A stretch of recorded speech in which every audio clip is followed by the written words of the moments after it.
وانت كريم يا رب. اول رحله بالخوذه، افرح يا ابن الفاريه. هلا والله ابو اوبرمان، ايش هالافكار الجامده يا راجل؟ اخطفني من فضلك. عايزك انت. مساء الخير يا أخينا. اطلع بينا على العربي.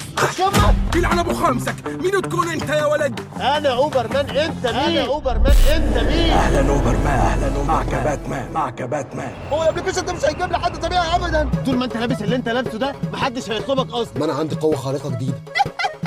زيلي يا جربوع. الله، وايه كمان؟ وصعلوكة عدو ما تهزرش. ومعفنة. نجي بسرعه من العربيات اللي ورانا، بيحدفوا عليا لحمه راس، هيموتوني. فسحوني. اخلص. فاهم يا روحي؟ ولا انت عايزه الوصواعك زي كل يوم؟ الموضوع هو فيه يا حضرات إني اتولدت بشلل. انت لو سوبرمان قال لي معاك في كام موقف كده ورا بعض، هتبيعه ولا هتعمل باصلك؟ انا اوبرمان يلا.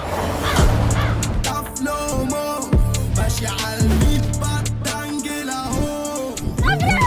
يخرب بيتك.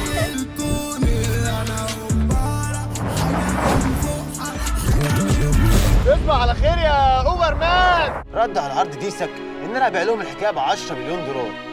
ملعون ابو الفلوس اللي تعمل فينا كده.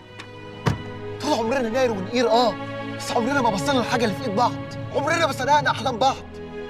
اقسم بالله الابلكيشن ده لو مشي زي ما انا مخطط له مش هنلاقيها على الفلوس ولا على الشغل. اصل ده صاحب عمري يا عزيزي. ودي فرصة عمرك يا روح قلب عزيز. هتختار مين فيهم؟ مين ده؟ اوبرمان. الابلكيشن اسمه اوبرمان زي سوبرمان. مع اوبرمان هتوصل بامان.